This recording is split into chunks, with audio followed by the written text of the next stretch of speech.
सूरज ने पहली किरणों के साथ दिल को छू लिया, जैसे नया जीवन का आरंभ हो। ये सुनहरा समय हर रात के ख्वाबों को अगले सवेरे की हकीकत में बदल देता है।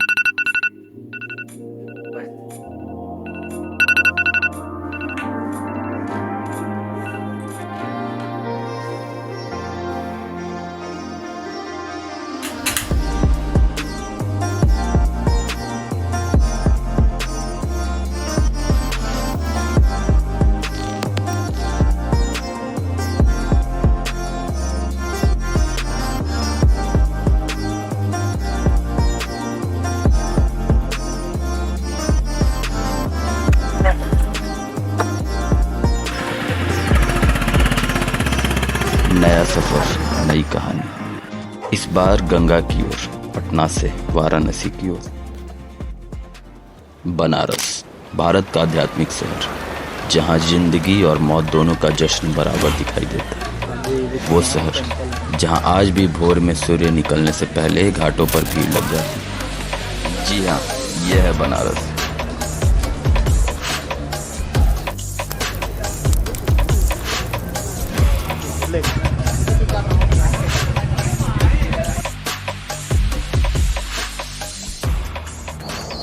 सुबह बनारस में जब स्वाद का जादू घुलता है तो बनारसी एकदम चौचक हो जाते हैं। दुनिया जब बेटी ले रही होती है तब खाटी बनारसी दिव्य निपटान के बाद गर्मा गर्म कचौरी और जलेबी लेकर टंच हो चुका रहता है। देखा गुरु, यही है बनारस। अगर कायदे से रहला ना तो ठीक से रहबा, अगर ज्यादा भोकाल टाइट कैला तो और भोकाल हम ढीला कर दे। क्या समझ लिया?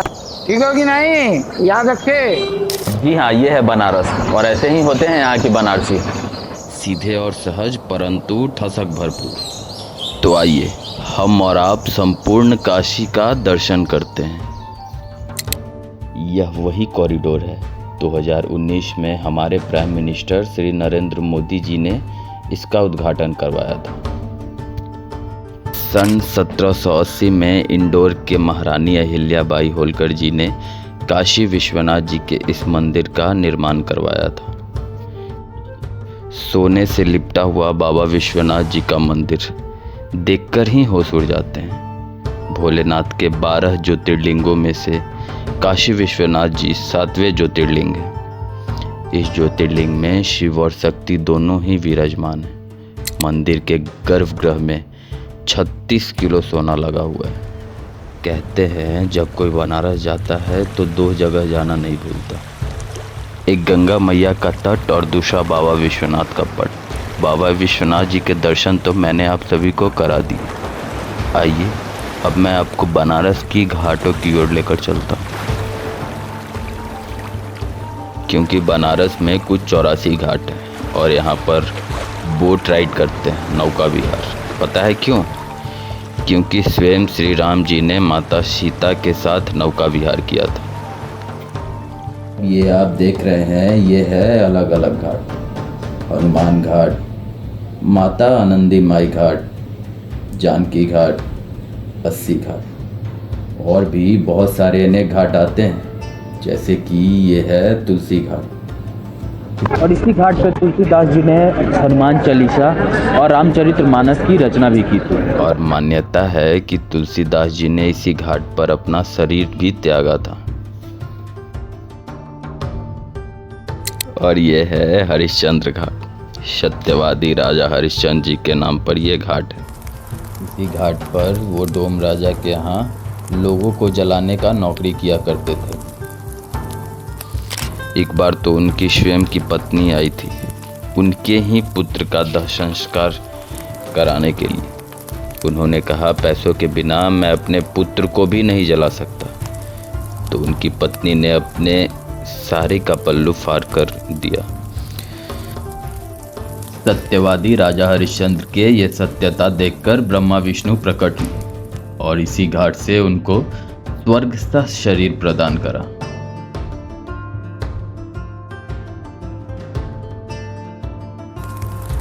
भैया जी, जिस स्थान पर मैं अभी आप सबको लेकर आया हूँ, ये काशी का सबसे रहस्यमय स्थान है और सच बताऊँ तो इसका दर्शन मैं आप सबको नज़दीकी से कराना चाहता हूँ। और ये है Manikarnika Ghat, the burning ghat of Varanasi.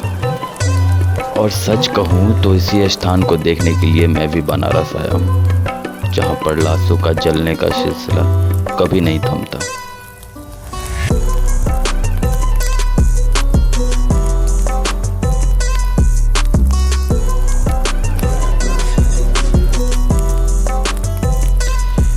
पौराणिक कथाओं के अनुसार एक बार माता पार्वती यहाँ पर स्नान करने के लिए आई थी और उनके कानों के कुंडल यहाँ पर गिर गए थे।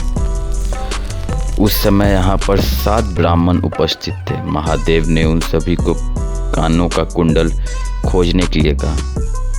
उनको वो मिल तो गए थे, लेकिन उन्होंने महादेव से कहा हमें नहीं मिला।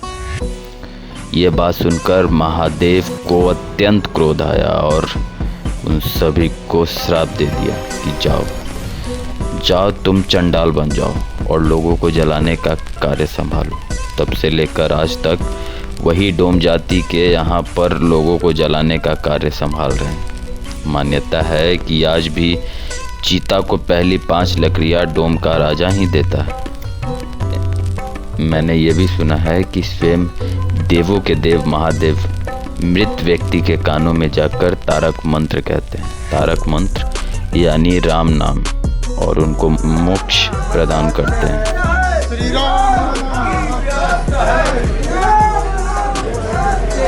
देखता हूँ कि व्यस्त है।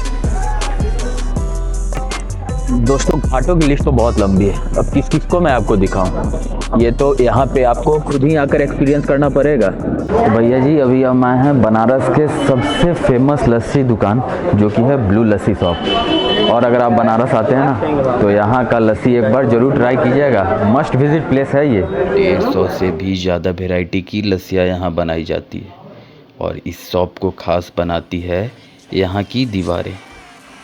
यहाँ लोग अपनी यादों के लिए अपना पासपोर्ट साइज का फ़ोटो भी चिपकाते हैं।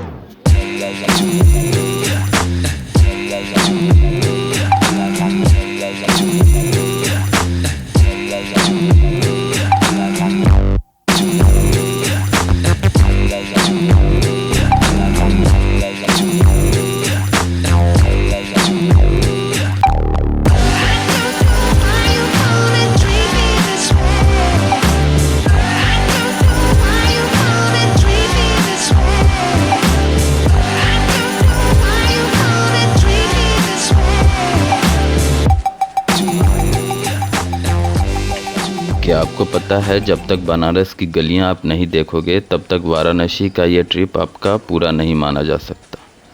तो आइए मेरे साथ काशी के इन रहस्यमय गलियों में घूमते हैं, जहां की दीवारों में भी शिव जी बसते हैं।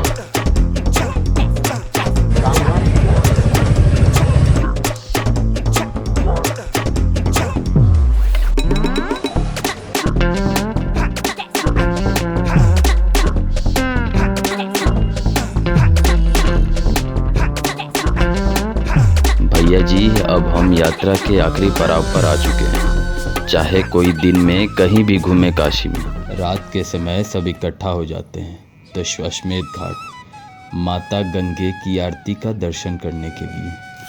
शंखनाद और मंत्रों के ध्वनि के कारण यहाँ का वातावरण सुख और भक्तिमय हो जाता है।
ही गए होंगे कि हमारी काशी की यात्रा समाप्त हो रही है। और आखिर में ये कहना चाहूँगा कि बनारस तो आप एक जन्म में नहीं जान पाओगे।